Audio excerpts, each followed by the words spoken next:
ಅರಿತಿದ್ದಾನೆ. ಆದರೆ ಕ್ಷೇಮದಿಂದ ಹೊರಬರುವನೇ ಎಂಬ ಶಂಕೆನ ಭಾವಿಸ್ತಾ ಇದೆ.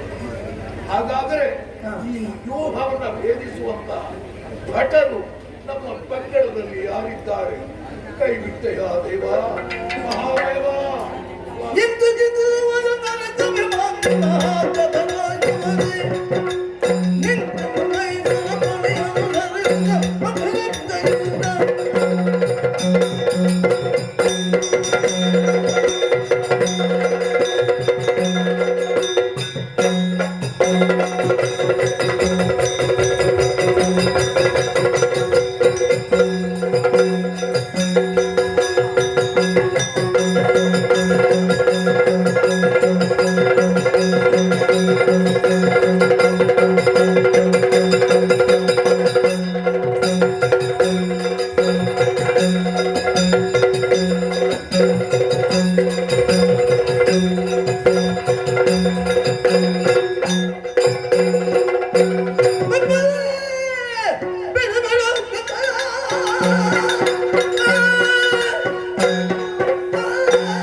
ಚಿಂತಾಕ್ರಾಂತರಾಗಿದ್ದೀರಾ?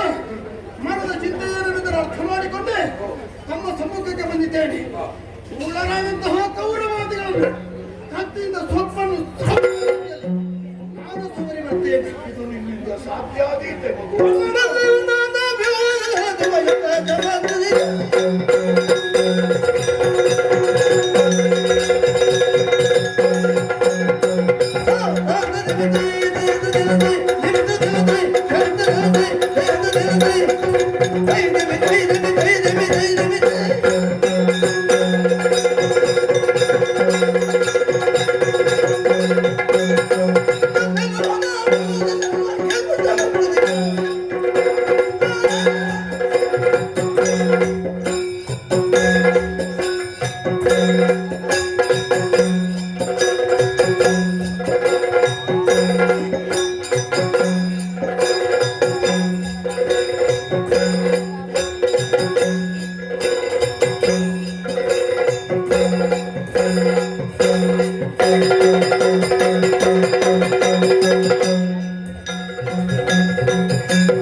ಶಾಖೆಗಳನ್ನು ಚೆನ್ನಾಗಿ ಅರಿತು ಬಳಿದ್ದೇನೆ. ಕೋಟೆಯನ್ನು ಪ್ರವೇಶ ಮಾಡುವುದು, ಅಲ್ಲಿರುವಂತಹ ವೀರಾದಿ ವೀರರನ್ನೇ ಯುದ್ಧ ಮಾಡುವಂತಹ ಜಾಣ್ಮೆ ನನ್ನಲ್ಲಿದೆ. ಆಶೀರ್ವದಿಸಿ. ವೈರಿಪಾಳಯದತ್ತನೆ ನನ್ನ ಕಳೆದು ಕಟ್ಟರೆ ಏನು ಮಾಡುತ್ತಾರೆ?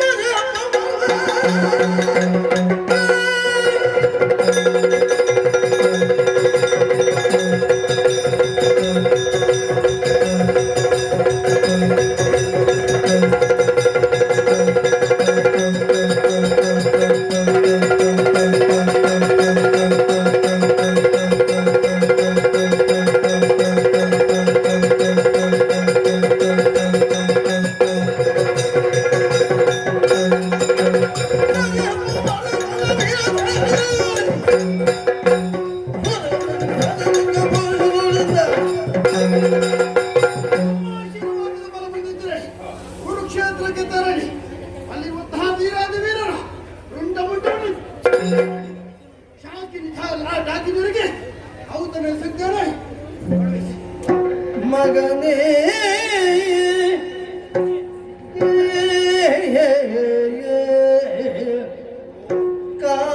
ಕಾಲಕಿಯ ಹೋಗಬಹುದು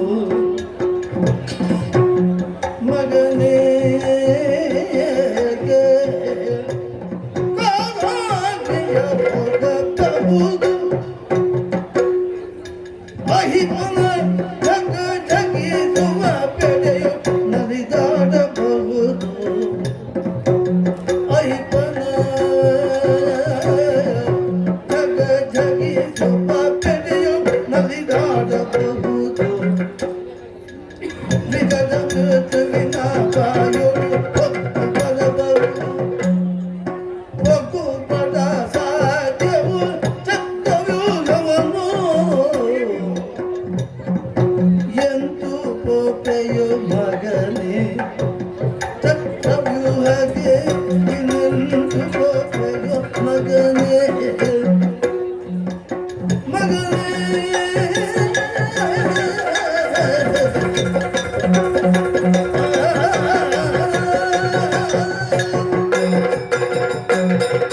ನನ್ನನ್ನು ಕಳುಹಿಸಿ ಚಕ್ರವ್ಯೂಹವನ್ನು ಭೇದಿಸಿ ಬರ್ತೇನೆ. ಉತ್ಸಾಹದ ಬಗ್ಗೆ ಆಕ್ಷೇಪ ಅಲ್ಲ ನನಗೆ. ಹ, ಪರಿಣಾಮವನ್ನು ನಡೆಸ್ತಾ ಇದ್ದೇನೆ. ಹ, ಇದು ಸಾಮಾನ್ಯ ವ್ಯೂಹವಲ್ಲ. ಹ, ಈ ವ್ಯೂಹವನ್ನ ಹೊತ್ತು ಹೊರಬರುವುದು ಹ. ಅಸಾಧ್ಯವಾದ ಮಾತು. ಯಾಕೆ? ಪ್ರಯತ್ನ ಮಾಡಿದರೆ ಏನನ್ನಾದರೂ ಸಾಧಿಸಬಹುದು. ಹ, ಅದು ಹ, ಕಾಲಾಗ್ನಿಯನ್ನ ಹೊತ್ತು ಹ, ಬೇಯದೆ ಹೊರಬರಬಹುದು. ಹ. ವಿಷಸರ್ಪದ ಹೆಡೆಯನ್ನ ತುಳಿದಾದರೂ ಅದರಲ್ಲಿ ನಲಿದಾದರೂ ಬದುಕಿ ಉಳಿಯಬಹುದು. ಹ. ವಿಗಡ ಮೃತ್ಯುವಿನ ಉದರವನ್ನ ಪ್ರವೇಶಿಸಿ ಆದರೂ ಜೀವಂತ ಹೊರಬರುವುದು. ಓಹೋ. ಹ, ಈ ಚಕ್ರವ್ಯೂಹವನ್ನ ಹ, ಭೇದಿಸ್ತೇನೆ, ಅವರನ್ನ ಮಾರಿಗೆ ಔತಣ ಕೊಡ್ತೇನೆ ಹ. ಎಂಬ ಮಾತುಗಳನ್ನು ಉತ್ಸಾಹಭರಿತವಾದುದೇ. ಹ್ಮ್. ಇಂತಹ ಚಕ್ರವ್ಯೂಹ ಹೇಗೆ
ಹರಿಕುಲವ ಸಂಹರಿಪ ಹರಿಗೆ ತಾವು ಮರಿಯೆಂಬ ಶಂಕೆ. ಆನೆಗಳ ಹಿಂಡೊಂದು ಸಿಂಹದ ಮರಿಯನ್ನು ಕೆಣಕುವುದಕ್ಕೆ ಹೋದರೆ ಆನೆಗಳ ನಾಮಾವಶೇಷವಾಗಿರುತ್ತದೆ. ಅದೇ ರೀತಿಯಾಗಿ ಪೌರವಾದಗಳಿರುವಂತಹ ಆನೆಗಳು ಈ ಸಿಂಹದ ಮರಿಯ ಮೇಲೆರಗಿದರೆ ಅವರ ಸಾವು ನಿಶ್ಚಿತ. ಕಂದಕ್ಕೆ ಅಶ್ವತ್ಥ ಗುರು ಕೃಪಾಲಿತ ಸುತನು ಒಂದಾಗಿದ್ದರು ಭವಗ್ರಹ ಸತ್ತವರಂತೆ ಕಂದಕ್ಕೆ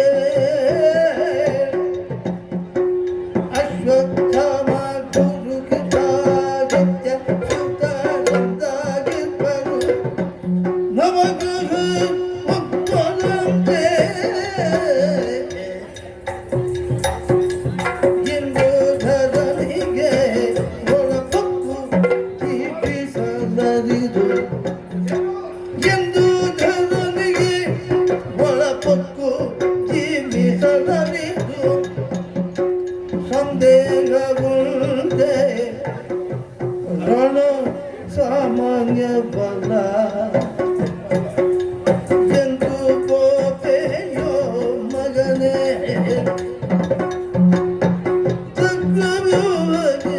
ನಿಂತು ಹೋದೆ ಮಗನೇ.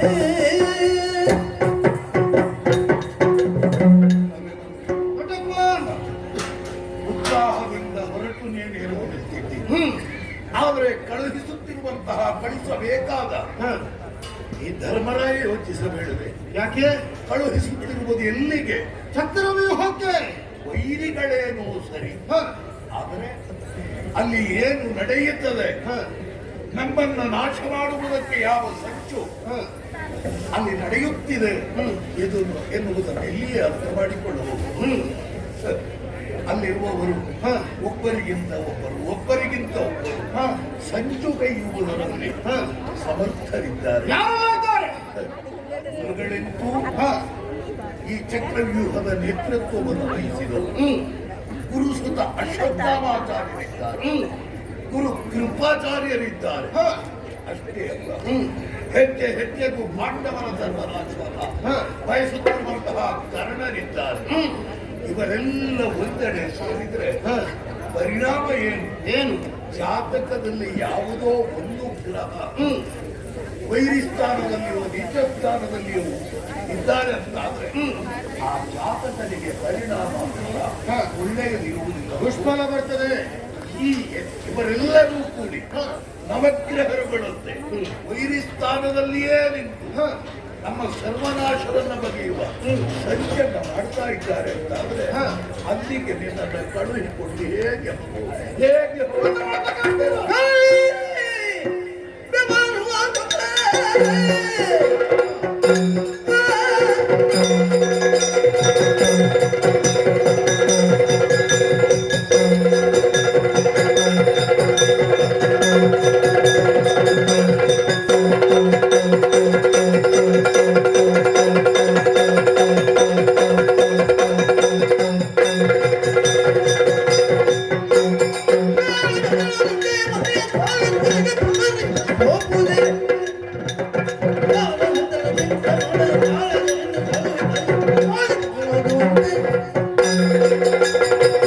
ಪ್ರಪಂಚವೆಲ್ಲರ ಮೈಯಬೆವರನ್ನು ಆರಿಸುವಂತಹ ಗಾಳಿ ಬೆವರುವ ಕ್ರಮವಿದೆ. ಪ್ರಪಂಚಕ್ಕೆ ಬೆಳಕನ್ನು ನೀಡುವಂತಹ ಭಗವಾನ್ ಭಾಸ್ಕರನ ಕಿರಣಗಳೊಡನೆ ಸನಿಯು ಹೋರಾಡಿದ್ದೆ. ಆ ಕೌರವಾದಿಗಳೆನ್ನುವರು ಈ ಅಭಿಮನ್ಯುವಿನ ಪಾಲಿಗೆ ತೃಣ ಸಮಾನ. ಸಂಶಯಕ್ಕೆ ಆಸ್ಪದ ಕೊಡಬೇಡಿ, ಆಶೀರ್ವದಿಸಿ ಕಳುಹಿಸಿ.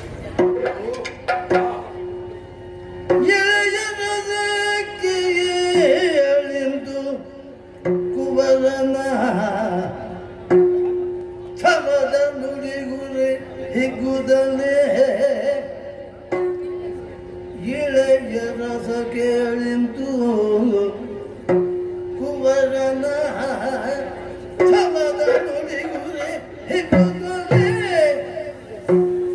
ಬೆಂಬಲಗೆ ಮೋಹನ ಸಹಿತ ಬರೆವು ಬೆಂಬಲಕ್ಕೆ ಮೋಹನ ಸಹಿತ ಬರೆವು ಎಂದಾಗ ವಿಳಯವ ಗಳಿದಲೆಂದಿತನು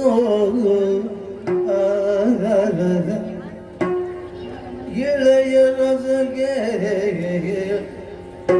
ಎಂದು ಕುವರನ ಛಲದ ನುಡಿಗುರೆ ಹಿಗ್ಗುದಲೇ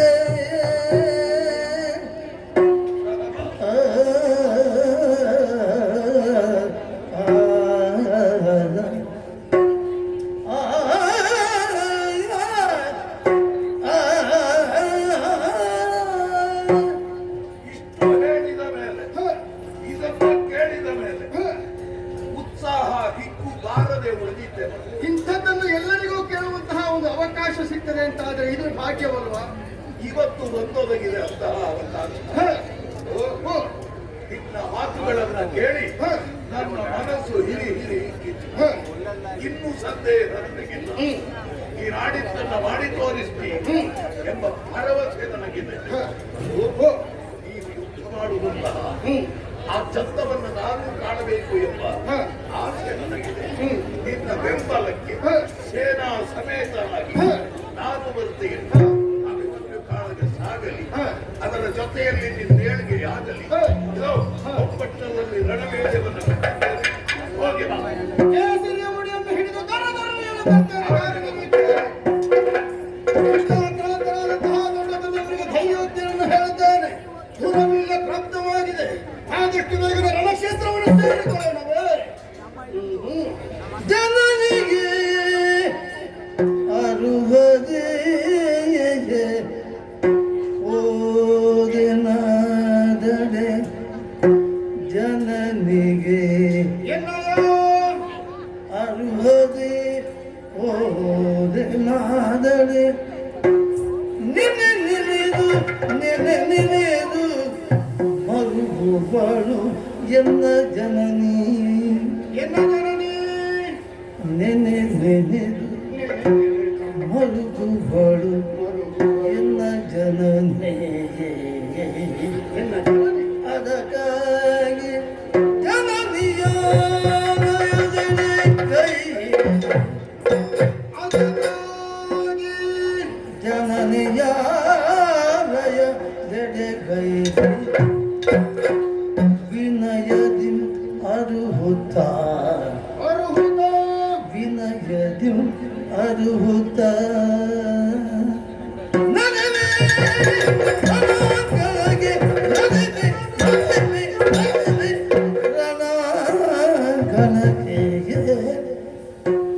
ಜನನಿಗೆ ಅರುಹದೆ ಓದೆ ನಾದಡೆ ನೆನೆ ನೆನೆದು ಮರುಗುವಳು ಎನ್ನ ಜನನಿ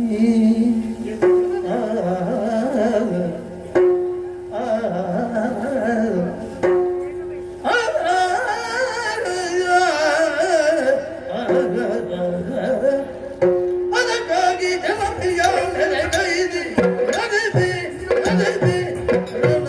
ರಣಕ್ಕೆ ವಿನಯಜಂ ಅರುಹುತ ವಿನಯಜಂ ಅರುಹುತ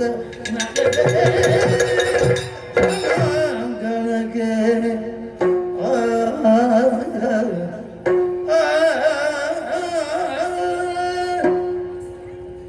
ದೊಡ್ಡ ತಂದೆಯವರು ಧುರವಿಯಲ್ಲಿ ಮುನುಗಟ್ಟಿದ್ದಾರೆ. ಆದಷ್ಟು ಬೇಗನೆ ರಣಕ್ಷೇತ್ರವನ್ನು ಸೇರಿಕೊಳ್ಳಬೇಕು ಎನ್ನುವ ಹಾಗೆ ಅಲ್ಲಿರುವಂತಹ ವೀರಾದಿ ವೀರರ ಕತ್ತನ್ನು ಕತ್ತರಿಸಬೇಕು ಎನ್ನುವಂತಹ ಉದ್ದೇಶದಿಂದ ಮುಂದಡಿಟ್ಟದ್ದೇನು ಸತ್ಯ. ಒಮ್ಮೆ ನಮಗೆ ಬುದ್ಧಿ ಜಾಗೃತವಾಗುತ್ತಾ ಇದೆ. ಯಾವುದೇ ಒಂದು ಕಾರ್ಯವನ್ನು ಮಾಡಿ ಅದರಲ್ಲಿ ಯಶಸ್ಸನ್ನು ಸಾಧಿಸಬೇಕು ಅಂತಾದ್ರೆ ಗುರು ಹಿರಿಯರ ಆಶೀರ್ವಾದ ಅತ್ಯಗತ್ಯ. ಈಗಾಗಲೇ ದೊಡ್ಡ ತಂದೆಯವರ ಆಶೀರ್ವಾದ ಪ್ರಾಪ್ತವಾಗಿದೆ. ಇಷ್ಟೇ ಸಾಧ್ಯ ಎನ್ನುವ ಹಾಗೆ ಯೋಚಿಸಿದರೆ ಖಂಡಿತ ಸಾಲದು. ನವ ಮಾಸಗಳವರೆಗೆ ತನ್ನ ಉದರದಲ್ಲಿ ಇರಿಸಿ 10ನೇ ತಿಂಗಳಲ್ಲಿ ಹೆತ್ತು ಈ ಪ್ರಪಂಚದ ಬೆಳಕನ್ನು ಕಾಣಿಸಿಕೊಟ್ಟು ನನ್ನ ಲಾಲನೆ ಪಾಲನೆ ಮಾಡಿದಂತಹ ನನ್ನ ಹೆತ್ತವೇ ಸುಭದ್ರಾ ಮಾತೆ. ಅವಳಲ್ಲಿ ಒಂದು ಮಾತನ್ನು ಹೇಳದೆ ಹೋದ್ರೆ ರಣಕ್ಷೇತ್ರಕ್ಕೆ ಹೋಗುವ ಪೂರ್ವದಲ್ಲಿ ಒಂದು ಮಾತು ಹೇಳುವ ವ್ಯವಧಾನವು ಅಭಿಮನ್ಯಗಿಲ್ಲವಲ್ಲ ಎನ್ನುವ ಹಾಗೆ ಕಣ್ಣೀರಿಗರೆದ್ರೆ ಅದೇ ನನ್ನ ಪಾಲಿಗೆ ಶಾಪವಾಗಿ ಪರಿಣಮಿಸಿತು. ಮನೆಯಿಂದ ಹೊರಗೆ ಹೋಗುವಂತಹ ಮಗನೊಬ್ಬ ಯಾರಲ್ಲಿ ಒಂದು ಮಾತನ್ನು ಹೇಳದೇ ಇದ್ರೂ ತೊಂದರೆ ಇಲ್ಲ. ಹೆತ್ತ ತಾಯಿಯಲ್ಲಿ ಹೇಳಿ ಹೋದ ಅಂತಾದ್ರೆ ಕಾರ್ಯದಲ್ಲಿ ಯಶೋವಂತನಾಗ್ತಾನೆ ಎನ್ನುವುದರಲ್ಲಿ ಅನುಮಾನವೇ ಇಲ್ಲ. ತಾಯಿ ತಾನೇ ಮೊದಲ ಗುರು. ತಾಯ ಮರೆತ ಬಾಲನೊಬ್ಬ ಶ್ವಾನಕ್ಕಿಂತ ಕೇಳು. ಹೆತ್ತವೆಯ ಚಿತ್ತವನ್ನು ನೋಯಿಸುವುದಕ್ಕೆ ನನ್ನ ಮನಸ್ಸು ಇಷ್ಟಪಡುವುದಿಲ್ಲ. ಹಾಗಾಗಿ ಮಾತೆ ಅಂತಃಪುರಕ್ಕೆ ತೆರಳಿ ವಿನಯದಿಂದ ವಿಷಯವನ್ನು ಅರುಹಿ ಆ ಬಳಿಕ ಕಾರ್ಯವನ್ನು ಮುಖರಾಗ್ತೇನೆ.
ಗಾಬರಿಸಿಕೊಂಡಿತ್ತು ನನಗೆ. ಯಾಕೆ?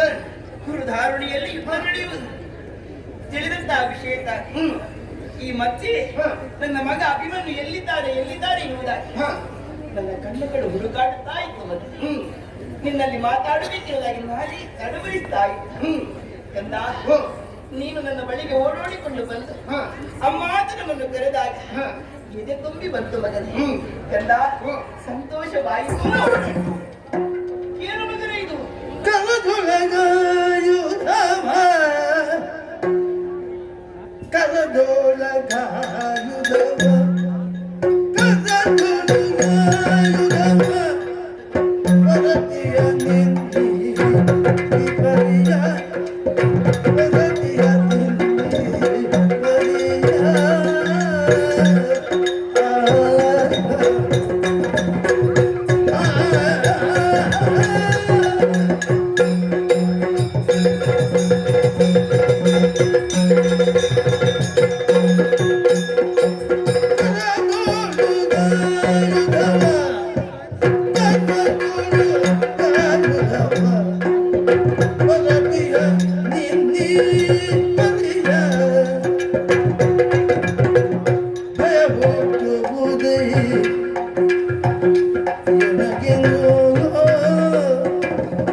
ವೇಳೆಯಲ್ಲಿ ಸಂತೋಷವಾದದ್ದೇನು ಸತ್ಯ, ಆದ್ರೆ ಜೊತೆಗೆ ಆಶ್ಚರ್ಯವಾಗುತ್ತಾ ಇದು.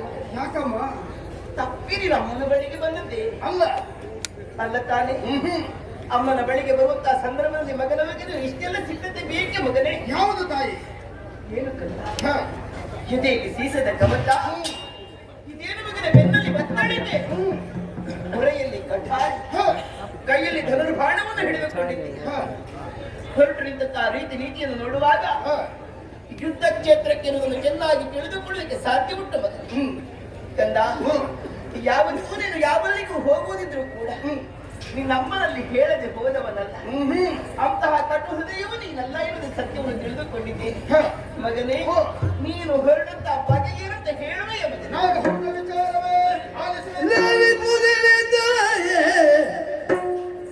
ಎನ್ನ ಬಿನ್ನಪನು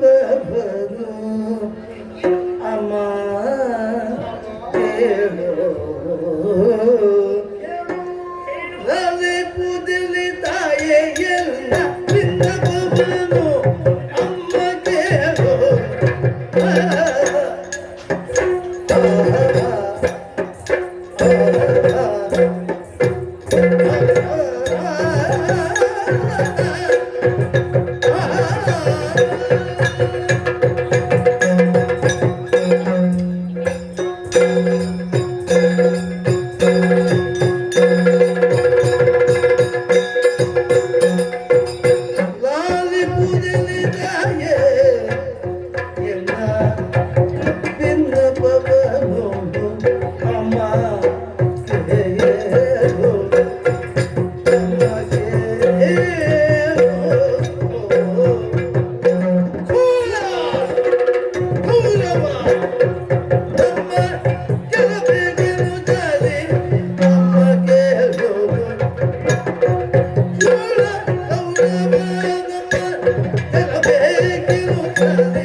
ಹೌದು. ದಯಾಮಯನಾದಂತಹ ಶ್ರೀಕೃಷ್ಣ ಪರಮಾತ್ಮನ ತಂಗಿ ನೀನು.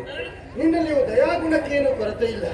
ನನ್ನ ಮಾತುಗಳನ್ನು ಪ್ರೀತಿಯಿಂದ ಆಲಿಸಬೇಕು, ದಯೆಯಿಂದ ಪಾಲಿಸಬೇಕು ಎನ್ನುವ ಹಾಗೆ ವಿನೀತನಾಗಿ ಬೇಡಿಕೊಳ್ತಾ ಇದ್ದೇನಮ್ಮ.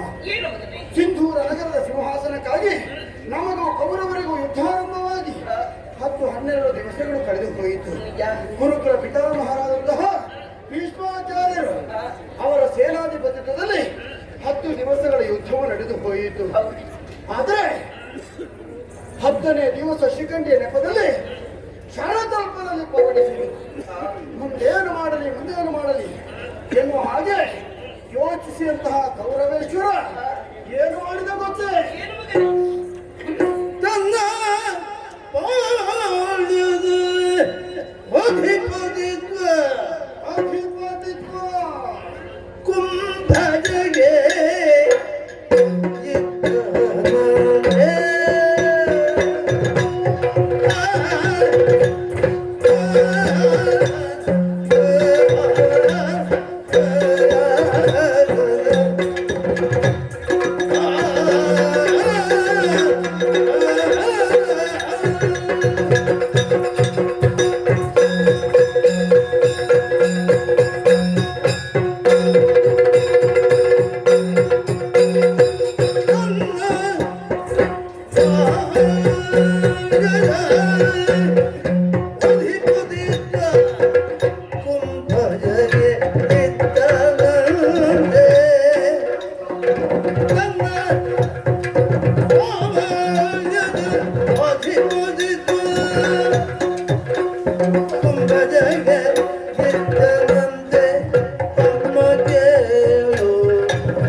ಉಭಯ ಕುಲವಿಲ್ಲದರಾದಂತಹ ಆಚಾರ್ಯ ದ್ರೋಣರಿಗೆ ಸೇನಾಧಿಪತ್ಯವನ್ನು ಕಟ್ಟಿದ. ಅವರ ಸೇನಾಧಿಪತ್ಯದಲ್ಲಿ 2 ದಿವಸಗಳ ಯುದ್ಧವು ಕಳೆದು ಹೋಯಿತು. ಅಲ್ಲಿಯೂ ಸೋಲನ್ನು ಅನುಭವಿಸಿದ್ರು. ಆದರೆ ಹಿಂದಿನ ದಿನ ನಮ್ಮನ್ನು ಯಾವ ರೀತಿಯಲ್ಲಾದರೂ ಗೆಲ್ಲಬೇಕು ಎನ್ನುವ ಉದ್ದೇಶದಿಂದ ವಿಶೇಷವಾದಂತಹ ಚಕ್ರವ್ಯೂಹವನ್ನು ರಚಿಸಿದ್ದಾರೆ. ರಚಿಸಿದ್ದು ಮಾತ್ರವಲ್ಲದೆ ಇದನ್ನು ಭೇದಿಸುವಂತಹ ಸಮರ್ಥರು ಪಾಂಡವರ ಪಕ್ಷದಲ್ಲಿ ಬರಲಿ ಎನ್ನುವ ಹಾಗೆ ಅಂತಾಹ್ವಾನವನ್ನು ನೀಡಿದರು. ದೊಡ್ಡ ತಂದೆಯವರು ಕಣ್ಣೀರು ಸುರಿಸ್ತಾ ಇದ್ರು.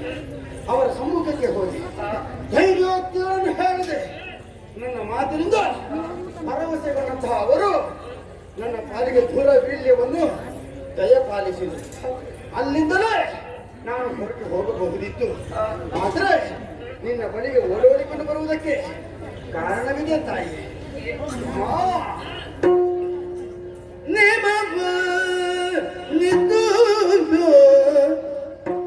ಎನ್ನ ಕಳುಹು ಸಂಪ್ರೀತಿಯೋ ಅಮ್ಮ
ನಿನ್ನ ಬಳಿಗೆ ಓಡಾಡಿಕೊಂಡು ಬರುವುದಕ್ಕೆ ಬಲವಾದ ಕಾರಣವಿದೆ.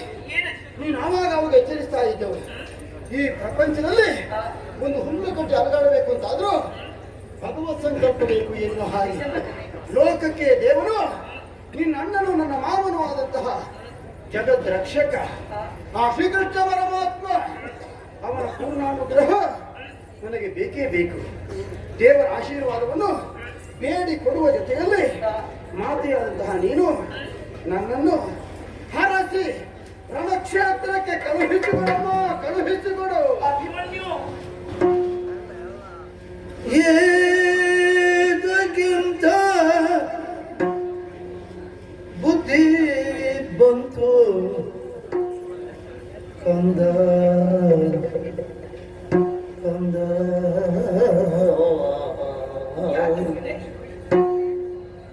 ಏದಕ್ಕಿಂತ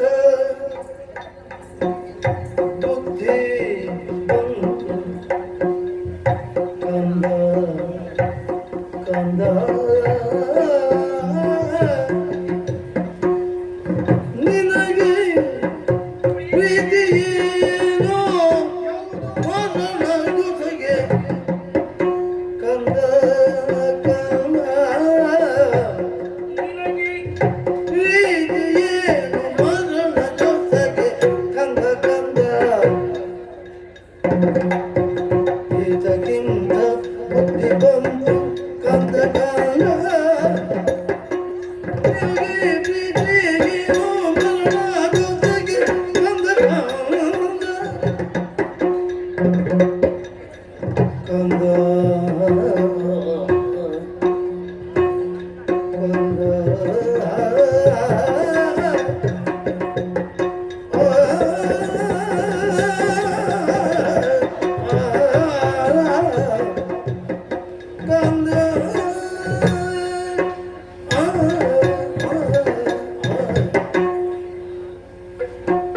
ಅಭಿಮನ್ಯು ಅಮ್ಮ ಎಷ್ಟೊಂದು ಸುಲಲಿತವಾಗಿ ಹೇಳಿಬಿಟ್ಟೆ ಮಗ. ಚಕ್ರವ್ಯೂಹವನ್ನು ಭೇದಿಸಿ ಬರ್ತೀನಮ್ಮ, ನನ್ನನ್ನು ಕಳುಹಿಸಿಕೊಡು ಇರುವುದಾಗಿ ಆಶೀರ್ವದಿಸು. ಕಂದ. ಹ್ಮ್. ನೀನೇನು ತಿಳಿಯದವನಲ್ಲ. ಯಾಕೆ ಬಂತು ಮಗನ ಇಂತಹ ಬುದ್ಧಿ ನಿನಗೆ? ಇದು ಒಳ್ಳೆಯ ಬುದ್ಧಿ. ಏನು ಒಳ್ಳೆಯ ಬುದ್ಧಿ? ಹ್ಮ್. ನಾವು ಬುದ್ಧಿಜೀವಿಗಳು, ಹ್ಮ್. ನಮ್ಮ ವಿಷಯ ಬಿಡೋಣ. ಹ. ಕೇವಲ ಒಂದು ಇರುವೆಯು ಕೂಡ ನೀರಿಗೆ ಬಿದ್ದಾಕ್ಷಣದಲ್ಲಿ ಹ. ತಾನು ಬದುಕಬೇಕಿರುವುದಾಗಿ ಒಂದೇ ಒಂದು ಆಸೆಯಿಂದ ಹ. ಚಡಬಡಿಸುತ್ತಾ ಹ. ದಡವನ್ನು ಸೇರುವುದಕ್ಕೆ ಪ್ರಯತ್ನವನ್ನು ಪಡುತ್ತದೆ. ಹೌದಮ್ಮ. ನಾವು ಹಾಗೆಲ್ಲ ತಾನೇ ಬುದ್ಧಿಜೀವಿಗಳು ತಿಳಿದು ಕೂಡ ಮರಣ ಕೋಪವನ್ನು ಸೇರಿಕೊಡುವುದಕ್ಕೆ ಆಸೆ ಪಡ್ತಾರೆ. ಹೇಳು, ಹಾಗಂತ ಮರಣ ಬರಬಾರದು ಎನ್ನುವ ಹಾಗೆ ನಾವು ದೇವರಲ್ಲಿ ಬೇಡಿಕೊಂಡ್ರು ಮರಣ ಬಾರದೆ ಉಳಿಯುವುದಿಲ್ಲ. ಅದು ನಿಜ. ಜಾತಸ್ಯ ಮರಣಂ ಧ್ರುವಂ. ಹುಟ್ಟಿದಂತಹ ವ್ಯಕ್ತಿಗೆ ಒಂದಲ್ಲ ಒಂದು ದಿವಸ ಸಾವು ಎನ್ನುವುದು ಕಟ್ಟಿಟ್ಟ ಬುದ್ಧಿ. ಹೌದು. ಆ ಸಾವು ಹೇಗೋ ಬರುವುದಲ್ಲ ತಾಯೇ, ಸಾವಿನಲ್ಲಿಯೂ ಸಾರ್ಥಕತೆ ಇರಬೇಕು. ಅದು ನಿಜ ಮಗ. ನಮ್ಮ ನಾಡಿಗಾಗಿ ಪ್ರಾಣಾರ್ಪಣೆ ಮಾಡಿದ ವೀರ ಯೋಧರ ಕಥೆಗಳನ್ನು ಆಲೋಚನೆ ಮಾಡು. ತಂದೆ ತಾಯಿ ಬಂಧು ಬಳಗ ಸಂಸಾರ ಎಲ್ಲವನ್ನು ತ್ಯಾಗ ಮಾಡಿ ತನ್ನ ನಾಡಿಗಾಗಿ ಪ್ರಾಣ ಕೊಡುವುದಕ್ಕಾಗಿ ಮುಂದುವರೆದಂತಹ ವೀರ ಯೋಧರು ಇಂದಿಗೂ ಅಮರರಾಗಿ ಉಳಿದಿದ್ದಾರೆ. ದೇವರನ್ನೇ ಪೂಜೆ ಮಾಡುವಷ್ಟು ಆ ಯೋಧರನ್ನು ಪೂಜೆ ಮಾಡ್ತಾರೆ ಅಂತಾದ್ರೆ ಅವರದ್ದಾದಂತಹ ತ್ಯಾಗ ದೊಡ್ಡದ್ದು. ಅವರು ಅಮರರಾಗಿ ಉಳಿದಿದ್ದಾರೆ. ಅಂತಹ ಒಂದು ವ್ಯಕ್ತಿ ನಾನಾಗಬೇಕು ಎನ್ನುವಂತಹ ಬಯಕೆ ನನ್ನದು ತಾಯಿ. ಮಗನೇ, ಓ ಅಂತಹ ವೀರ ಯೋಧನೊಬ್ಬನಿಗೆ ನಾನು ಜನ್ಮವನ್ನು ಕೊಟ್ಟಿರುವುದಾಗಿ ಎದೆ ತಟ್ಟಿ ಹೇಳಿಕೊಡುತ್ತೇನೆ. ಹ.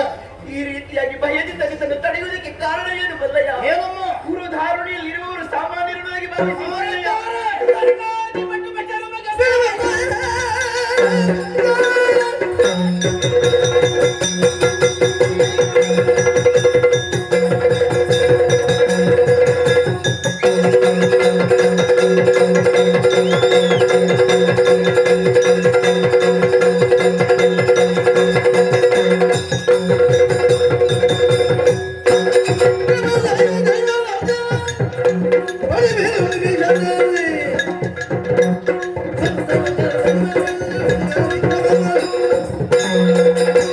ಕುರುಕ್ಷೇತ್ರದಲ್ಲಿರುವಂತಹ ಒಬ್ಬೊಬ್ಬರ ಸಾಮರ್ಥ್ಯದ ಬಗ್ಗೆ ಬೆಟ್ಟಕ್ಕೆ ತೋರಿಸ್ತಾ ಇದ್ದ. ಅವರೆಲ್ಲರೂ ಸಮರ್ಥರು. ನಿನ್ನ ಮಗ ನಿರ್ವೀರ್ಯರು ಹಾಗೆ ಭಾವಿಸಿದ್ಯಾ? ಕರುಣಾದಿ ಸುಭಟಾವಳಿ ನಿಮಿಷಾರ್ಧದಲ್ಲಿ ಮಗನೇ, ಸರಸಬಲ ಸಮರವು ಎಂದು ಕಂದ ಕಂದ ಸರಸಬಲ ಸಮರವು ಎಂದು ಕಂದ ಕಂದ ಸರಸವಲ್ಲ ಮಗನೇ. ಕಲಶ ತರಳನ ಕೆಳಗ ಪವಗರಿದು ಕಂದ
ಹೇಳಿದೆ ಏನೋ ಸತ್ಯ ಮಗನೇ.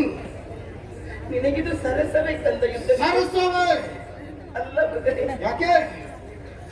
ಕ್ಷತ್ರಿಯರಾಗಿ ನೀನು ಯುದ್ಧ ಕ್ಷೇತ್ರಕ್ಕೆ ಹೊರಟದಲ್ಲಿ ತಪ್ಪು ಅಂತ ನಾನು ಹೇಳುವುದೇ. ನಿನ್ನ ತೋಳ ತೆಟ್ಟಿಯಲ್ಲಿರುವಂತಹ ಬಲದಲ್ಲಿ ನಿನ್ನ ಅಮ್ಮನಿಗೆ ಯಾವತ್ತೂ ಸಂಶಯ ಇಲ್ಲ ಮಗನೇ. ಮತ್ತೆ ಯಾಕೆ ಹೀಗೆ ಆಡ್ತಾ ಇದ್ದೀರಿ? ಗಂಧ, ಏನು ಚಕ್ರವ್ಯೂಹದ ಬಗ್ಗೆ ನಾನೇನು ತಿಳಿದಿಲ್ಲ ಅಂತ ನೀನು ಭಾವಿಸಿಕೊಂಡಿರಬಹುದು. ನಿನಗಿಂತ ಮೊದಲಾಗಿ ನಿಮ್ಮ ದೊಡ್ಡಪ್ಪ ಭೀಮಸೇನರು ಹೊರಟು ನಿಂತಿದ್ದರೆ ನನಗೆ ನೆನಪಿದೆಯಾ? ಹೌದು. ಸಾಮರ್ಥ್ಯದಲ್ಲಿ ಏನು ಕಡಿಮೆ ಮಗನೇ. ಅವರೇನು ಸಾಧನೆ ಮಾಡಿಲ್ಲ ಹೇಳು. ನಿನಗೊಂದು ಕತೆ ಹೇಳುತ್ತೆ. ಅಂದೊಂದು ಸಮಯದಲ್ಲಿ ನಿನ್ನ ಅಪ್ಪ ಭಾರತ ಮಹಾಶಯರು ಶಿವನನ್ನೇ ಒಲಿಸಿಕೊಂಡು ಅಜೇಯವಂತ ವರವನ್ನು ಪಡೆದುಕೊಂಡು ಪಾರ್ವತೀ ದೇವಿಯಿಂದ ಆಯುಧವನ್ನು ಪಡೆದುಕೊಂಡು ಬಂದಂತಹ ವೇಳೆಯಲ್ಲಿ ನಿನ್ನ ಅಜ್ಜಿ ಹೇಳಿದ್ರಂತೆ, ಮಗನೇ ಭೀಮಾ, ನೀನು ಹಿರಿಯವ, ಭಾರತ ಕಿರಿಯವ, ನೀನೇನು ಸಾಧನೆ ಮಾಡಿದೆ, ಅವ ಎಷ್ಟು ದೊಡ್ಡ ಸಾಧನೆಯನ್ನು ಮಾಡಿಬಿಟ್ಟ ಅಂತ ಕುಪಿತಗೊಂಡ ತಾನಿನ ದೊಡ್ಡಪ್ಪರು ಕೈಯಲ್ಲಿರುವಂತಹ ರುದ್ರಮುಖಿ ಇರುವಂತಹ ಗದೆಯನ್ನು ಗರಗರನೆ ತಿರುಗಿಸುತ್ತಾ ಮೇಲೆ ಸರಿದರಂತೆ. ಪ್ರತಿಜ್ಞೆಯನ್ನು ಗೈದರಂತೆ, ಕೆಳಗೆ ಬೀಳುವುದಕ್ಕಿಂತ ಬದಲಾಗಿ ಶಿವದೇವನು ಪ್ರತ್ಯಕ್ಷರಾಗಬೇಕು. ಒಂದು ವೇಳೆ ಇಲ್ಲ ಅಂತಾದರೆ ಕೆಳಗೆ ಬೀಳುವಂತಹ ಗದೆಯ ತುದಿಗೆ ತನ್ನ ತಲೆಯನ್ನೊಡ್ಡಿ ಮರಣವನ್ನ ಕೊಟ್ಟಿರುವುದಾಗಿ. ಮಗು, ಶಿವನನ್ನೇ ಪ್ರತ್ಯಕ್ಷೀಕರಿಸಿಕೊಂಡಂತಹ ದೊಡ್ಡಪ್ಪನಿಗೆ ಚಕ್ರವ್ಯೂಹವನ್ನು ಭೇದಿಸುವುದಕ್ಕೆ ಸಾಧ್ಯವಾಗಲಿಲ್ಲ, ಹಿಂತಿರುಗಿ ಬಂದಿದ್ದಾರೆ. ನಿನ್ನಿಂದಾಗಿ ನನ್ನ ಜೀವನದಲ್ಲಿ ಎಂತಹ ಕಡೆಗೆ ಎಂತಹ ಸಂತೋಷವನ್ನು ಅನುಭವಿಸುತ್ತೇನೆ ನಿನಗೆ ಗೊತ್ತ ಮಗನೇ. ಯಾವ ಸಂದರ್ಭವಮ್ಮ? ಮದುವೆಯಾಗಿ ಹೆಣ್ಣೊಬ್ಬಳು ಅತ್ತೆಯ ಮನೆ ಸೇರಿದ ಮತ್ತೆ ಯಾವ ಅತ್ತೆಯೂ ತನ್ನ ಸೊಸೆಯನ್ನು ಮಗಳೇ ಕರೆಯುವುದಿಲ್ಲ. ಆದ್ರೂ ನಿನ್ನಜ್ಜಿ ಕರೆದಿದ್ದಾರೆ ನನ್ನನ್ನು. ಅಂದು ನೀನು ಭೀಷ್ಮಾಚಾರ್ಯರ ಜೊತೆಯಲ್ಲಿ ಕಾಡಾಕಾಡಿಯಾಗಿ ಹೋರಾಟವನ್ನು ಮಾಡಿ ಭಾರತ ರತ್ನಾಯುಧಕ್ಕೆ ಪ್ರಶಸ್ತಿಯನ್ನು ಪಡೆದ ಮಗನೇ. ಪ್ರಶಸ್ತಿಯನ್ನು ಪಡೆದ್ರೆ ಸಾಲದು ತಾಯಿ, ಪ್ರಶಸ್ತಿಯ ಮಾನ ಮರ್ಯಾದೆಯನ್ನು ಉಳಿಸಬೇಕಾ ಬೇಡವಾ? ಅರ್ಹತೆ ಇರುವವರಿಗೆ ಪ್ರಶಸ್ತಿ ಸಿಗಬೇಕು, ಯಾರಿಗೂ ಸಿಗುವುದಲ್ಲ ಅಂತ. ಅದನ್ನು ಕೊಟ್ಟದ್ದು ಯಾರು ಅಂತ ಬೇಕಾದದ್ದು ಭೀಷ್ಮಾಚಾರ್ಯರಿಂದ ದತ್ತವಾದಂತಹ ಪ್ರಶಸ್ತಿ ಅದು. ಆ ಗಳಿಗೆ ನಿನ್ನ ಅಜ್ಜಿ ಕುಂತಿದೇವಿ ಓಡೋಡಿಕೊಂಡು ಬಂದು, ಮಗಳೇ ಸುಭದ್ರಾ, ನಿನ್ನ ಗರ್ಭ ಪಾವನವಾಯಿತು ಅಂತ ಹೇಳಿದಾಗ ಎದೆ ತುಂಬಿ ಬಂತು ಮಗನೇ, ಸಂತೋಷವಾಯಿತು. ಆದ್ರೆ ಇಂದು ನನ್ನ ಮನಸ್ಸು ಭಾರವಾಗುತ್ತಾ ಇದೆ ಕಂದ. ಯಾಕೆ ಮಗನೇ?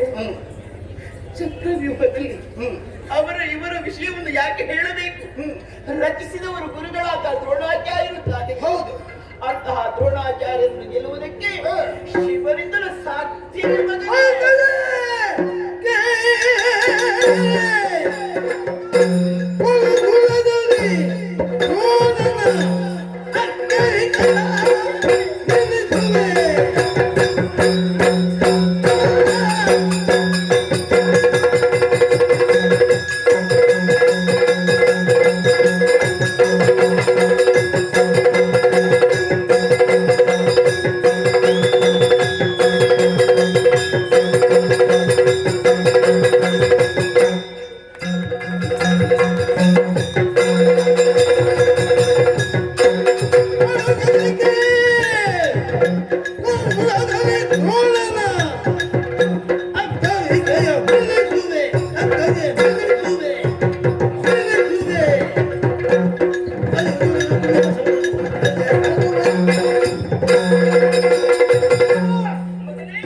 ಚಕ್ರವ್ಯೂಹವನ್ನು ರಚಿಸಿದವರು ಗುರುಗಳಾದಂತಹ ದ್ರೋಣಾಚಾರ್ಯರು. ಅವರ ಅಪ್ಪರವನ್ನು ಅವರ ಕುತಂತ್ರಕ್ಕೆ ಸರಿಯಾದಂತಹ ಮತ್ತೆ ಅರಿಯುತ್ತೇನೆ ಎನ್ನುವಂತಹ ಆತ್ಮವಿಶ್ವಾಸದೊಂದಿಗೆ ಹೊರಟವನಿದ್ದೇನೆ. ಅಳುಕದ ಅಂಜದೆ ಸಮರ ಕ್ಷೇತ್ರದಲ್ಲಿ ನನ್ನ ಪ್ರತಾಪ. ಇದು ನಿನಗೆ ನೀತಿಯ ಮಗನೇ. ನೀತಿ ನೀತಿಯಲ್ಲ ನೀತಿಯಲ್ಲ ಓ ಎಂದು ಕಂದ ಕಂದ ಕಂದ ಕಂದ ನೀತಿಯಲ್ಲ ಒಪ್ಪುವುದೆಂದು ಕಂದ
ಯುದ್ಧಕ್ಕೆ ಹೋಗಲೇಬೇಕು ಮಗನೇ. ಹೋಗಲೇಬೇಕು. ಮುಂದಡಿ ಮುಂದಿಟ್ಟಾಗಿದೆ. ನಿರ್ಧಾರವನ್ನು ಬದಲಿಸಲಾರೆ. ಅಡಿಯ ಮುಂದಿನ ಸ್ವರ್ಗ, ಅಡಿಯ ಹಿಂದಿನ ನರಕ, ಅಡಿಗಡಿಗ ಶುಭೇದದ ಫಲ ಇಟ್ಟಂತಹ ಹೇಳನು. ಯಾವ ಕಾರಣಕ್ಕೂ ನಿರ್ಧಾರವನ್ನು ಬದಲಿಸಲಾರೆ. ಇದು ನಿನಗೆ ನೀತಿಯೇ? ನೀತಿ ಅಲ್ಲ ಮಗನೇ, ಇದು ನಿನಗೆ ನೀತಿಯಲ್ಲ. ಅಮ್ಮನ ಮಾತನ್ನು ಯಾವತ್ತು ಮೀರಿ ನಡೆದವ ನೀನಲ್ಲವಾಗಿದೆ. ಇದಕ್ಕಿಂತ ಮೊದಲಾಗಿ ನಾನು ಯುದ್ಧಕ್ಕೆ ಹೋಗುತ್ತೇನೆ ಅಂತ ನೀನು ಹೇಳಿದಾಗ ಎದೆ ತುಂಬಿ ನಿನ್ನನ್ನು ನಾನೇ ಕಳುಹಿಸಿಕೊಟ್ಟವಳುತ್ತಾನೆ. ಹಾಗಿದ್ರೆ ಈ ಸಂದರ್ಭದಲ್ಲಿ ಯಾಕೆ ಆಕ್ಷೇಪದ ನೋಡಿ? ಹತ್ತಿಲ್ಲ ಮಗನೇ, ಹಲವಿಲ್ಲ. ನೀನೊಬ್ಬನೇ ಮಗ. 10 ಮಕ್ಕಳಲ್ಲಿ ತೋರಿಸಬೇಕಾದಂತಹ ಪ್ರೀತಿ ಮಮತೆಯನ್ನು ಒಬ್ಬ ಮಗನಿಗೆ ಧಾರೆ ಎಳೆದವಳು ನೆನಪಿದೆ ತಾಯಿ. ನನ್ನ ಕುಲದೀಪ ನೀನು ಮಗು. ಹೆತ್ತ ತಾಯಿ ಯಾವತ್ತೂ ಬಯಸುವುದು ಏನು? ಏನು? ತನ್ನ ಮಕ್ಕಳ ಉತ್ಕರ್ಷೆ, ಅವಲತ್ತಿಯದಲ್ಲ ತಾನೆ. ನಿನ್ನ ಒಳ್ಳೆಯದಕ್ಕೆ ಬೇಕಾಗಿ, ನಿನ್ನ ಏಳಿಗೆಗೆ ಬೇಕಾಗಿ ನಿನ್ನ ಅಮ್ಮ ಮಾಡು ಹೇಳುವ ಮಾತು ಧಿಕ್ಕರಿಸುವುದಿಲ್ಲ ಅಂತ ನನಗೆ ಗೊತ್ತು ಮಗನೇ. ಛಲ ಬೇಡ ಅಂತ ನಾನು ಹೇಳುವುದಿಲ್ಲ. ಬೇಕು ಮಗನೇ, ಎಲ್ಲಿ ಬೇಕು ಅಲ್ಲೇ ಬೇಕು ಹೊರತು ಮರಣ ಕೋಪದಲ್ಲಿ ನಾವು ಛಲವನ್ನೊಡ್ಡಿದೀವಿ ಅಂತಾದ್ರೆ ಬದುಕುವುದಕ್ಕೆ ಕಷ್ಟ ಕಷ್ಟ. ಯಾಕಮ್ಮ ಹೀಗಾಡ್ತಾ ಇದ್ದೀರಿ? ಗೆದ್ದ ಬರ್ತಾರೆ ಅನ್ನುವಂಥ ಆತ್ಮವಿಶ್ವಾಸ ಬೇಕು. ನಿನಗೇನು ವಿಶ್ವಾಸ ಆ ವಿಶ್ವಾಸ ನಿನ್ನಮ್ಮನಿಗಿಲ್ಲ. ನಮ್ಮನ ಆಶೀರ್ವಾದ ಹೊಂದಿದ್ರೆ ಅದು ಫಲಿಸ್ತದೆ ಕಂದ.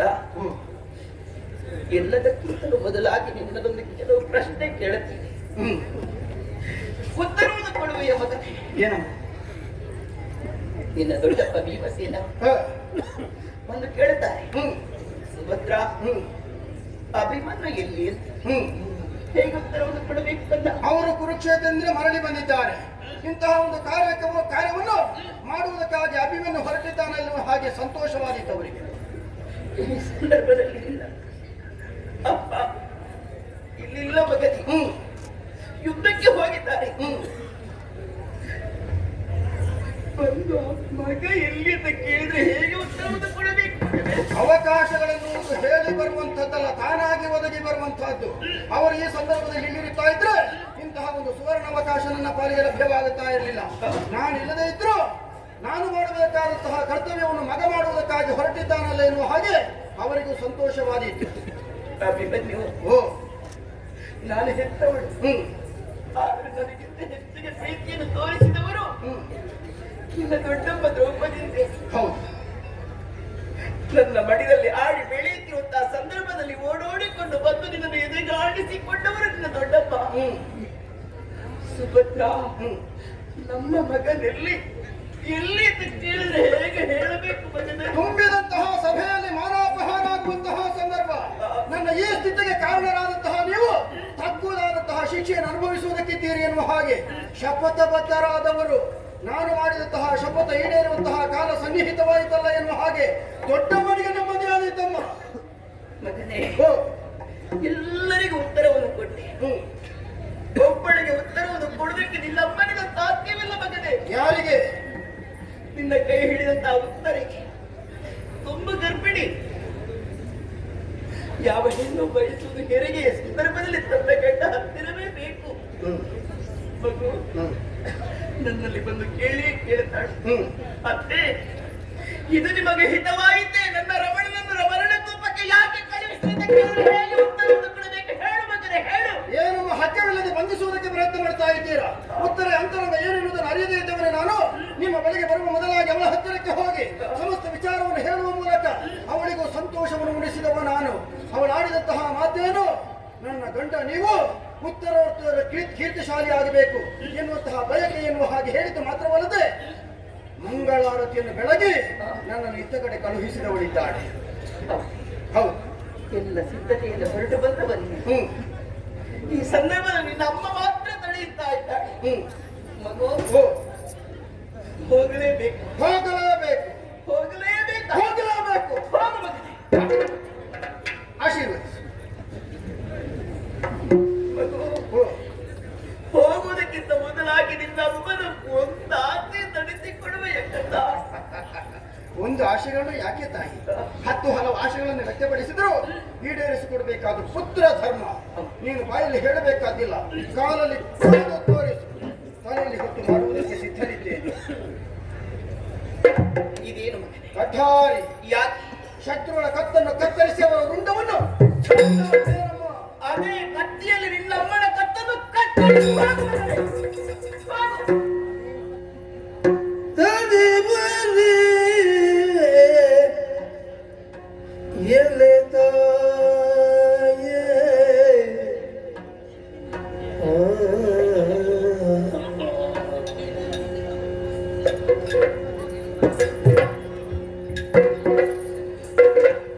ತಡೆ ಬರೆ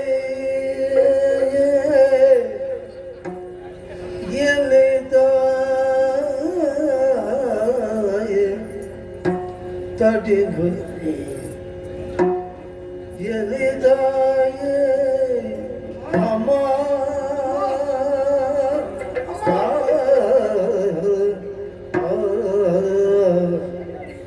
ಈ ಬರೆ ನುಡಿ ಬರೆ ಅಮ್ಮ ಈ ಬರೆ ನುಡಿ ಬರೆ ಅಮ್ಮ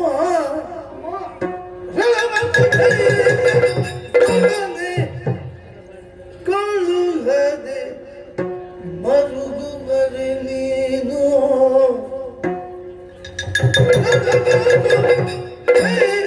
ದೊಡನೆ ಕಳುಹದೆ ಮರುಗು ಬರೆ ನೀನು ಎಂದನಭಿಮಂಜೋ ತಡೆ ಬರೆ ಎಲೆ ತಾಜೆ ಈ ಪರಿ ನುಡಿ ಬರೆ ಈ ಪರಿ ನುಡಿ ಬರೆ ದೊಡನೆ ಕಳುಹದೆ ಮರುಗು ಬರೆ ನೀನು ಅಮ್ಮ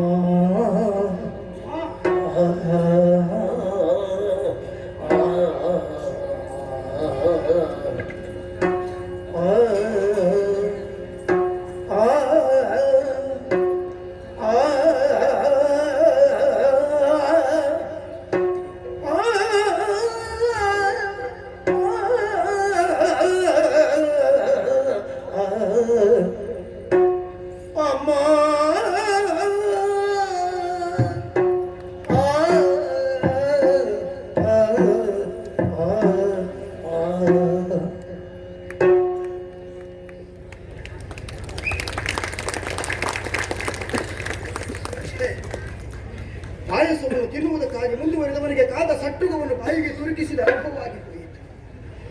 ಎಂತಹ ನಿರೀಕ್ಷೆಯ ನಿಲ್ಲಿಸಿಕೊಂಡು ನಾನು ಬಂದವ. ಅಭಿಮನ್ಯು ರಣಕ್ಷೇತ್ರಕ್ಕೆ ಹೊರಟಿದ್ದಾನೆ ಎನ್ನುವಂತಹ ವರ್ತಮಾನ ಆತಗೆ ತಿಳಿದರೆ ಸಾಕು, ಉಭಯ ಹಸ್ತಗಳನ್ನು ನನ್ನ ಮಸ್ತಕದ ಮೇಲೆ ಇರಿಸಿ ಆಶೀರ್ವಾದವನ್ನು ಕೊಟ್ಟು ಕಳುಹಿಸ್ತಾಳೆ ಎನ್ನುವಂತಹ ನಿರೀಕ್ಷೆ ನನ್ನಲ್ಲಿತ್ತು. ಉತ್ಸಾಹ ಎನ್ನುವಂತಹ ಅಗ್ನಿಗೆ ತುಪ್ಪವನ್ನು ಸುರಿಯುವ ಬದಲಾಗಿ ತಣ್ಣೀರನ್ನು ಎರಚಿದ ಹಾಗಾಗಿ ಹೋಯಿತು. ಏನು ನಾನು ರಣಕ್ಷೇತ್ರಕ್ಕೆ ಹೋಗಬೇಕು ಅಂತಾದ್ರೆ ನಿನ್ನ ಕತ್ತನ್ನು ಕತ್ತರಿಸಿ ಮುಂದುವರಿಯಬೇಕು. ನಾನೇನು ಪರಶುರಾಮ ಅಂತ ತಿಳ್ಕೊಂಡೆಯಾ ತಾಯಿ? ಅವನಾದ್ರೂ ಹೆತ್ತ ತಾಯಿಯ ತಲೆಯನ್ನು ಕಡಿದು ಮತ್ತೆ ಬದುಕಿಸಿಕೊಂಡಿದ್ದಾನೆ. ಅಂತಹ ಒಂದು ಕೆಟ್ಟ ಕಾರ್ಯವನ್ನು ನಾನು ಮಾಡುವುದಿಲ್ಲ. ಅಂತಹ ಒಂದು ದೌರ್ಭಾಗ್ಯ ನನ್ನ ಜೀವನದಲ್ಲಿ ಬರುವುದು ಬೇಡ ತಾಯಿ, ಬರುವುದು ಬೇಡ. ನಿನ್ನ ಮಗ ಕರುಣೆ ಇಲ್ಲದ ಕಟ್ಟುಕ ಎನ್ನುವ ಹಾಗೆ ಭಾವಿಸಿದ್ದೀಯ. ಯಾವ ವಿಭಾಗದಲ್ಲಿ ಯೋಚಿಸಿದರೂ ನೀನು ನನ್ನನ್ನು ತಡೆಯುವುದಕ್ಕೆ ಇರುವವಳಲ್ಲ. ಪವಿತ್ರವಾದಂತಹ ಯದುಕುಲದಲ್ಲಿ ಸಂಚರಿಸಿದವಳು ನೀನು. ಶ್ರೇಷ್ಠವಾದಂತಹ ಚಂದ್ರವಂಶಕ್ಕೆ ಸೊಸೆಯಾಗಿ ಬಂದವಳು. ವೀರ ಪಾರ್ಥನ ಕೈ ಹಿಡಿದವಳು. ವೀರ ಅಭಿಮನ್ಯುವಿನ ತಾಯಿ. ಲೋಕಮುಖದಲ್ಲಿ ನೀನು ವೀರಮಾತೆಯಾಗಿಯೇ ಕಂಗೊಳಿಸಬೇಕೆನ್ನುವಂತಹ ಬಯಕೆ ನನ್ನದ್ದು. ನನ್ನ ಪರಾಕ್ರಮದ ಮೇಲೆ ನಿನಗೆ ಶಂಕೆಯೇ? ಹಡಿವು, ಕಳವಳ, ಭೀತಿ, ಕಂಪನ, ಸ್ಖಲನಗಳೆಂಬ 6 ದೋಷಗಳಿಲ್ಲದೆ ವೀತಮಯನಾಗಿ ಹುಟ್ಟಿಕೊಂಡ ಕಾರಣ ನಾನು ಅಭಿಮನ್ಯು ಎನಿಸಿಕೊಂಡಿದ್ದೇನೆ. ನಾನು ಹುಟ್ಟಿದಂತಹ ಸಂದರ್ಭದಲ್ಲಿ ದೇವತೆಗಳ ವಿಶೇಷವಾದಂತಹ ಹಬ್ಬವನ್ನು ಏರ್ಪಡಿಸಿದ್ದಾರಂತೆ.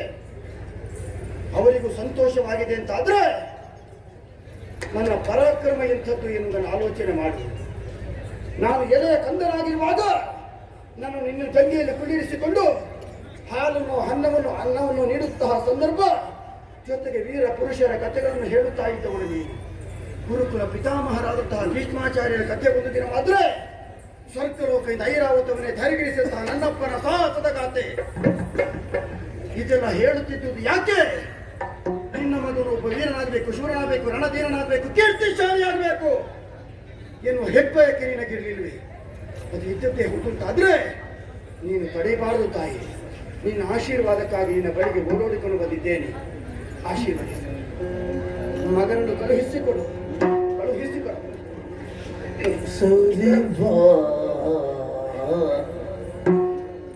ಕಂಬನಿ ಯಾಕೆ ಮಾಡ್ತಾ ಇದ್ದೀನಿ? ಸುರಿವ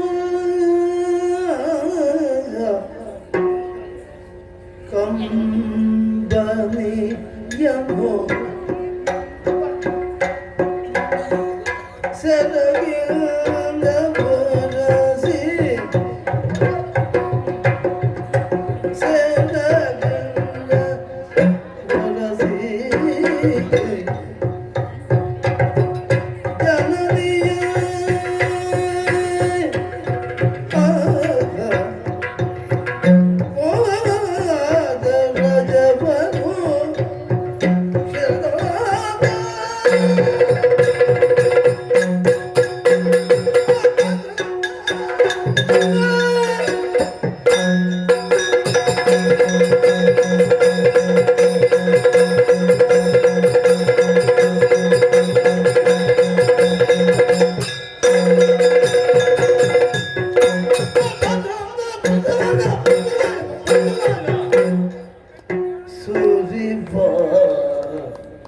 ರಜಬನು ಕಂಬನಿ ಯಂಗೋ ಸೆರಗಿಲ್ಲ ಬರಸಿ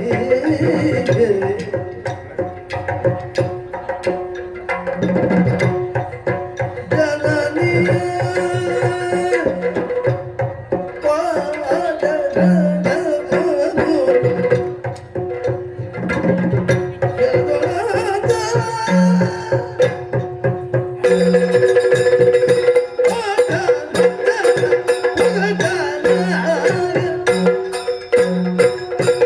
ಏನಿದು ಆಶ್ಚರ್ಯ? ನಾನು ಹುಟ್ಟಿದ ಅಂದಿನಿಂದ ಇಂದಿನ ತನಕ ನನ್ನಮ್ಮನ ಕಣ್ಣಲ್ಲಿ ಕಣ್ಣೀರು ಕಟ್ಟುವ ನಾನಲ್ಲ. ಇದು ಧಾರಾಕಾರವಾಗಿ ಕಣ್ಣೀರು ಸುರಿಸ್ತಾ ಇದ್ದಾಳಲ್ಲ. ಯಾಕಮ್ಮ ನಾನು ರಣಕ್ಷೇತ್ರ ಸೇರಿಕೊಳ್ಳಿಲ್ಲ. ಯಾವುದೋ ಒಬ್ಬ ವಿರೋಧಿ ನನ್ನ ಶರೀರಕ್ಕೆ ಬಾಣವನ್ನು ಪ್ರಯೋಗಿಸಿದ್ದಿಲ್ಲ.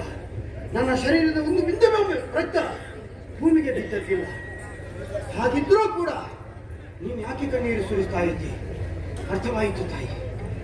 ಮಗನಿಗೆ ಯಾವುದೋ ಒಂದು ಆಪತ್ತು ಕಾದಿದೆ ಎನ್ನುವಂತಹ ದೂರಾಲೋಚನೆ ಇರಿಸಿಕೊಂಡಂತಹ ನೀನು ಈ ರೀತಿಯಾಗಿ ಕಣ್ಣೀರು ಸುರಿಸ್ತಾ ಇದ್ದೀಯ.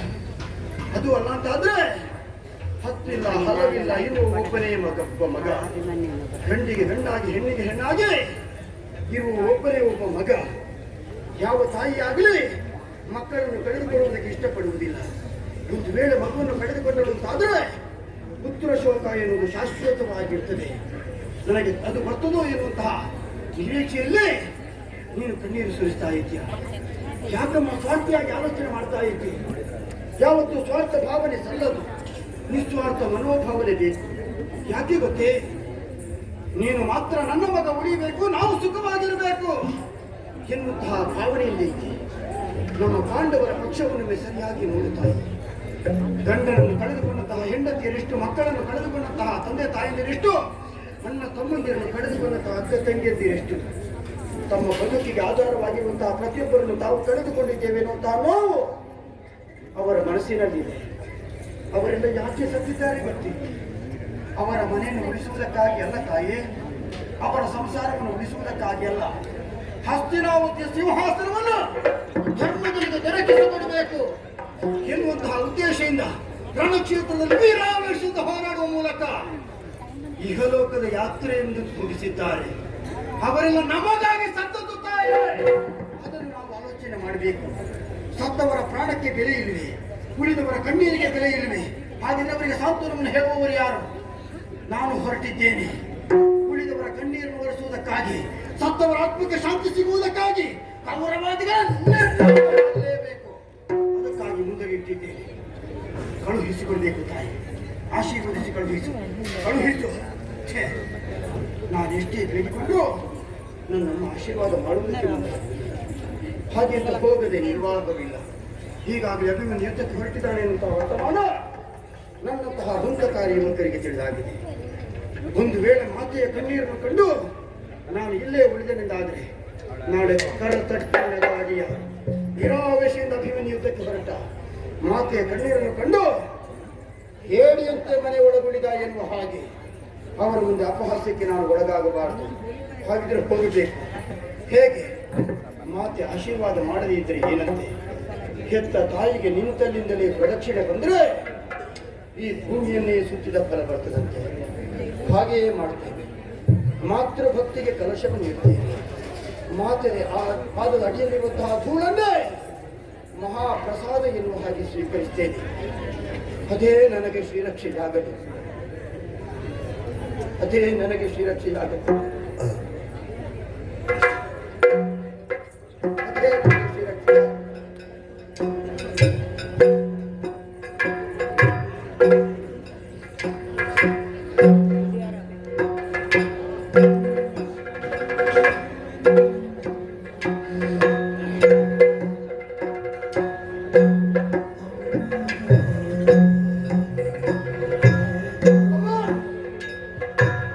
ಗೆದ್ದು ಬಂದಂತಹ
ಸೌಮಿತ್ರಿ, ವಂದಿಸಿಕೊಳ್ಳುತ್ತಾ ಇದ್ದೇನೆ. ಶುಭಮಸ್ತು. ಅವಸರದ ಕರೆ ಹ. ಸಭಾ ಪ್ರವೇಶ ಮಾಡಿದ್ದೇನೆ. ಹ. ಏನಾಗಬೇಕು ಅನುಮತಿಯಾಗಲಿ ನೆರವೇರಿಸಿಕೊಳ್ಳುತ್ತೇನೆ. ಕುರುಕ್ಷೇತ್ರದ